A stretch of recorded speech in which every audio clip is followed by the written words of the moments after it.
It is clear that in order to meet our growing requirements of energy for agriculture and industry, we must produce more electricity. Our science, particularly our nuclear science, is dedicated to development, to achieving freedom from want and providing the essentials of an honorable life for our masses. At 15:45 hours, India conducted 3 underground nuclear tests in the Pokhran range. देखिए, अभी हाल ही के समय में Bharat Russia और America के साथ partnership में अगग nuclear reactor को बनाने के लिए एग्रीमेंट साइन कर रहा है, जिसके अंदर कई सारे न्यूक्लियर रिएक्टर्स का निर्माण किया जाएगा। तो यहाँ पर एक क्वेश्चन ये निकल कर सामने आ जाता है कि जब भारत न्यूक्लियर वेपन्स को स्वयं बना सकता है तो रिएक्टर से इलेक्ट्रिसिटी बनाने के लिए हमें क्यों दूसरे देशों पर निर्भर होना पड़ रहा है। देखिए, न्यूक्लियर रिएक्टर बनाना जितना मुश्किल टेक्नोलॉजी के नज़रिए से है, उससे कहीं ज़्यादा मुश्किल ये जियोपॉलिटिक्स के नज़रिए से भी है। और इन सभी उठाए जा रहे स्टेप्स को देखकर ये पता चलता है कि भारत क्लाइमेट चेंज और पॉल्यूशन को कंट्रोल करने के लिए कितनी तेज़ी से आगे बढ़ रहा है। वहीं दूसरी तरफ यदि हम देखें तो भारत में आज भी फॉसिल फ्यूल से 57% इलेक्ट्रिसिटी प्रोड्यूस की जाती है, लेकिन हम सब में से कोई भी न्यूक्लियर एनर्जी प्रोडक्शन के बारे में तो बात ही नहीं कर रहा, जो कि सबसे बेहतर कार्बन फ्री बिजली उत्पादन का जरिया है। भारत में न्यूक्लियर एनर्जी से बिजली उत्पादन हमारे पूरे एनर्जी प्रोडक्शन में महज 3% ही कंट्रीब्यूट करता है। तो यह जानना काफ़ी ही रोचक हो जाता है कि आखिर परमाणु ऊर्जा से इलेक्ट्रिसिटी प्रोडक्शन होता कैसे है, और भारत में पॉल्यूशन की अधिकता के बावजूद भी क्यों न्यूक्लियर एनर्जी से बिजली प्रोडक्शन का एक्सपेंशन इतनी तेजी से नहीं हुआ, और इसके पीछे के जियोपॉलिटिकल समस्याएं क्या हैं। Now I am become death, the destroyer of worlds. देखिए, एनर्जी का एक बेसिक सा प्रिंसिपल है कि एनर्जी को ना तो बनाया जा सकता है ना तो मिटाया जा सकता है। इसे सिर्फ एक अवस्था से दूसरी अवस्था में परिवर्तित किया जा सकता है। इसका मतलब energy not be created not be destroyed, it only be converted from one form to another form. ठीक इसी प्रकार इलेक्ट्रिसिटी के प्रोडक्शन में भी हीट एनर्जी को मैकेनिकल या इलेक्ट्रिक एनर्जी में हम चेंज करते हैं। बस अलग अलग तरीकों की बिजली उत्पादन में हीट एनर्जी का हम सोर्स बदलते रहते हैं, बाकी हर चीज़ें लगभग सेम होती हैं। अब इसे हम यदि हम फॉसिल फ्यूल के इलेक्ट्रिसिटी प्रोडक्शन के उदाहरण से समझने की कोशिश करें तो इसमें हीट का सोर्स कोयला, गैस या कोई अन्य ईंधन हो सकता है। अब इसी हीट का प्रयोग करके हम पानी को गर्म करते हैं, जिससे भाप का एक प्रेशर बनता है और जिससे फिर से टरबाइन चलाई जाती है। और यह तरीका सभी तरीकों के एनर्जी प्रोडक्शन में एक जैसा ही चलता है, सिवाय रिन्यूएबल एनर्जी के, जैसे कि एक सोलर और विंड।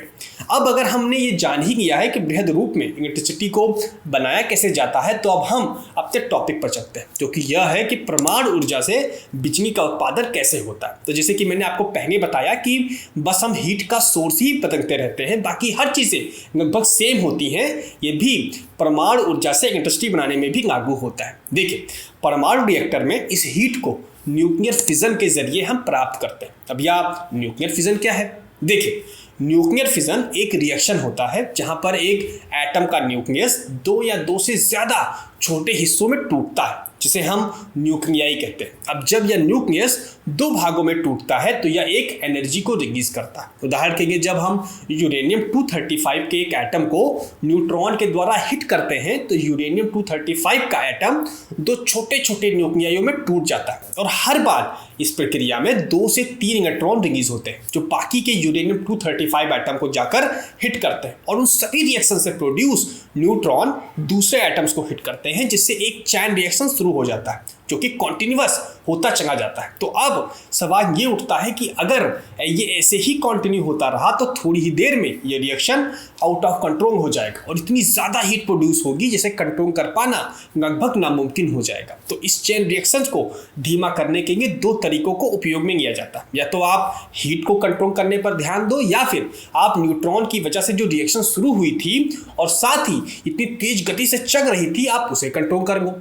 तो इसका सोल्यूशन दोनों के कॉम्बिनेशन से निकाला जाता है, जहां पर मॉडरेटर के रूप में पानी का इस्तेमाल किया जाता है जिसमें यूरेनियम की रॉड्स को डिप करके रखा जाता है, या वाटर मॉडरेटर या फिर कूलेंट के रूप में काम करता है और रिएक्शन की हीट को कंट्रोल करता है। वहीं दूसरी तरफ न्यूट्रॉन रहित रॉड जो कि बोरॉन, सिल्वर या फिर कैडमियम की बनी होती है, या बिना फिजन रिएक्शन में इन्वॉल्व हुए रिएक्शन में से न्यूट्रॉन को एब्जॉर्ब कर लेती है, जिससे रिएक्शन स्लो डाउन हो जाती है। अब जब भी रिएक्शन अनकंट्रोल होने की तरफ जाता है तब इन रॉड्स को रिएक्टर के अंदर डाल दिया जाता है या रिएक्शन को फिर काबू कर लिया जाता है, और जब भी रिएक्शन को तेज करना होता है तो इस रॉड को बाहर खींच लिया जाता है, और इस कंट्रोल्ड रिएक्शन में से पैदा होने वाली हीट का इस्तेमाल हम स्टीम प्रोडक्शन में करते हैं, जिससे कि टरबाइन चलाई जाती है और इलेक्ट्रिसिटी प्रोड्यूस होती है। अब बात करते हैं न्यूक्लियर रिएक्टर की फ्यूल, जो कि शायद ही सबसे इंपॉर्टेंट हिस्सा होता है किसी भी एनर्जी प्रोडक्शन का। देखिए, न्यूक्लियर रिएक्टर में इस्तेमाल होने वाला जो फ्यूल है वो है यूरेनियम 235।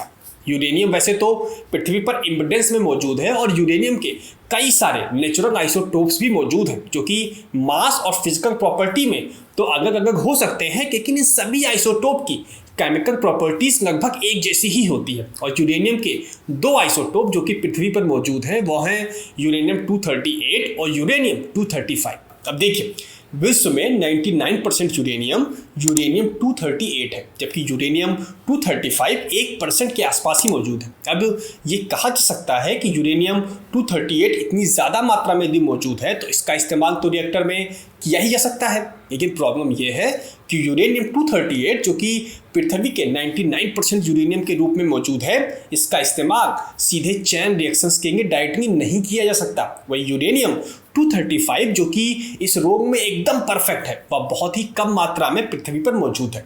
अब इस प्रॉब्लम को दूर करने के लिए यूरेनियम 238 को एक प्रक्रिया से गुजारा जाता है जिसे यूरेनियम इनरिचमेंट कहा जाता है, जहां पर यूरेनियम 238 में आइसोटोप यूरेनियम 235 की संख्या को बढ़ाया जाता है ताकि वह इफिशिएंट तरीके से न्यूक्लियर फिजन रिएक्शन को परफॉर्म कर सके। अब एक बार जब इन फ्यूल को रॉड्स के फॉर्म में रिएक्टर में इंस्टॉल कर दिया जाता है तो इससे कॉन्टिन्यूअस 3 से 5 साल तक बिजली को प्रोड्यूस किया जा सकता है। लेकिन अगर यह इलेक्ट्रिसिटी जनरेशन का तरीका इतना ज़्यादा इफिशिएंट है तो इंडिया जैसे पॉपुलेशन वाले देश इनका प्रोडक्शन इतनी तेज़ी से क्यों नहीं कर रहे? तो देखिए, हाँ, यह बात तो कोई झुठला नहीं सकता कि nuclear energy is the best form of carbon free energy production known to mankind, लेकिन प्रॉब्लम इसके ऑपरेशन को शुरू करने में आता है।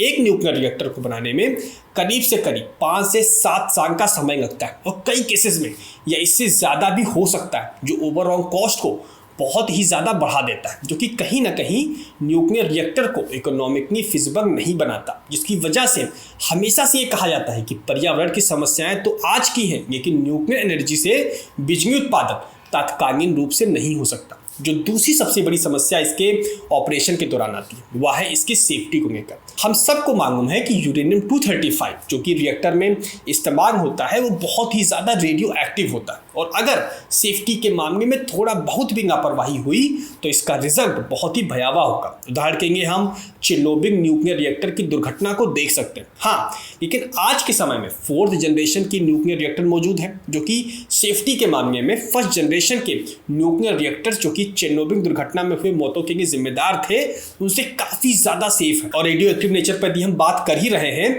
तो मैं एक समस्या और पॉइंट आउट करना चाहता हूं जो कि इन न्यूक्लियर रिएक्टर के ऑपरेशन के दौरान आती है। वह यह है कि जब 5 से 6 साल के बाद यूरेनियम 235 की रॉड डिप्लीट हो जाती है, यानी कि अब इससे कोई भी फ्यूजन रिएक्शन परफॉर्म नहीं किया जाता, तो इन्हें डिस्पोज ऑफ किया जाता है। लेकिन क्योंकि यह तब भी बहुत ही ज़्यादा रेडियो एक्टिव होता है तो इन्हें नॉर्मल तरीके से डिस्पोज ऑफ करना बहुत ही ज़्यादा मुश्किल होता है, और अगर यह क्वांटिटी काफ़ी ज़्यादा मात्रा में हो तो इसे डिस्पोज ऑफ करना और भी ज़्यादा मुश्किल हो जाता है। देखिए, न्यूक्लियर रिएक्टर को ऑपरेट करने में बहुत सारी समस्याएं सामने आती हैं, लेकिन कोई भी सिस्टम 100% इफिशिएंट नहीं होता। और देखिए, अगर हम समस्याओं की बात कर ही रहे हैं तो सिर्फ टेक्निकल प्रॉब्लम्स ही नहीं, ज़्यादातर न्यूक्लियर प्रोलिफरेशन के लिए जियोपॉलिटिकल इम्प्लीकेशन जिम्मेदार है। आज के समय में हर डेवलपमेंट कंट्री, चाहे वो साउथ ईस्ट नेशन कंट्रीज हो या फिर अफ्रीकन, सभी क्लाइमेट चेंज को काउंटर करने के लिए अलग अलग सोर्स ऑफ एनर्जी प्रोडक्शन को ढूंढ रहे हैं और न्यूक्लियर एनर्जी इस बॉक्स को काफ़ी अच्छे से टिक करता है। लेकिन समस्या आती है टेक्नोलॉजी ट्रांसफ़र पर, क्योंकि जो यूरेनियम 238 रिएक्टर में इस्तेमाल होता है, जैसे कि हमने आपको पहले बताया, उसे इनरिचमेंट की प्रक्रिया से गुजारा जाता है या इनरिचमेंट 70% तक होता है। और अगर कोई कंट्री इसे 90% तक ले जाए तो यह न्यूक्लियर बम बनाने में भी इस्तेमाल किया जा सकता है। इसी थिन मार्जिन की वजह से कोई भी देश इसके पास ये टेक्नोलॉजी है वह इसे देने से डरता है। अगली समस्या इसमें यह आती है कि कई सारी संधियों को लेकर अमेरिका इंडिया के साथ रिएक्टर बनाने को तब तक तैयार नहीं हुआ था जब तक इंडिया ने NSG यानी न्यूक्लियर सप्लायर ग्रुप को ज्वाइन नहीं किया। देखिए, न्यूक्लियर सप्लायर ग्रुप यानी कि NSG उन कंट्रीज का ग्रुप है जो न्यूक्लियर के प्रोलिफरेशन को रोकने के लिए न्यूक्लियर डेवलपमेंट में जो भी इक्विपमेंट इस्तेमाल होता है उसे एक्सपोर्ट होने से रोकते हैं। और इसी तरह की एक और ग्रुप है जिसका नाम है NPT, जो भी इसी तरीके के न्यूक्लियर वेपन्स प्रोग्राम को एक्सपैंड करने से रोकती है। यही सारे जो पॉलिटिकल इम्प्लीकेशंस हैं जिनकी वजह से ये टाइमलाइन खिंचती है और प्रोजेक्ट का कॉस्ट और भी बढ़ जाता है। और अगर प्रोजेक्ट कंस्ट्रक्शन के दौरान इन देशों से तनाव यदि उत्पन्न हो गया तो प्रोजेक्ट को रोक भी दिया जाता है, जो कि काफ़ी सारा आर्थिक नुकसान भी करता है। और देखिए, अब आज के समय में भारत सरकार काफ़ी सारा निवेश सोलर एनर्जी प्रोडक्शन और विंड एनर्जी प्रोडक्शन में कर रही है, क्योंकि इसके ऑपरेशन स्टार्ट होने के दौरान यूनिट कॉस्ट काफ़ी सस्ता होता है। और हाँ, अगर न्यूक्लियर रिएक्टर को स्टार्ट करने के दौरान अगर आप इसके पर यूनिट कॉस्ट को सोलर एनर्जी के पर यूनिट कॉस्ट से कंपेयर करेंगे तो जाहिर सी बात है कि न्यूक्लियर एनर्जी के पर यूनिट कॉस्ट का एस्टिमेट ज़्यादा ही आएगा, क्योंकि इसको बनाने में बिलियंस ऑफ डॉलर का खर्चा आता है। लेकिन अगर आप इसके 5 साल के दौरान ऑपरेशन की टोटल कॉस्ट को मिलाएंगे और साथ ही रिन्यूएबल एनर्जी के 5 साल की टोटल एनर्जी के कॉस्ट को मिलाएंगे तो आप हमेशा ही ये पाओगे कि 20 से 30% कॉस्ट में न्यूक्लियर एनर्जी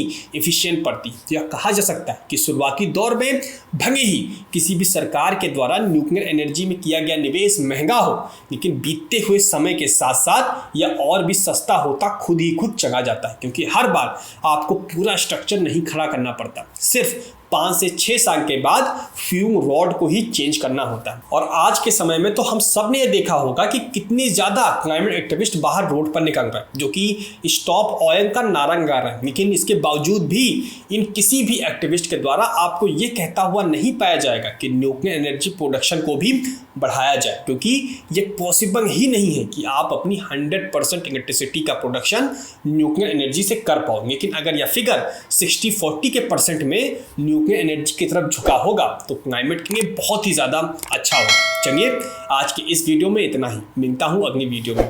नमस्कार।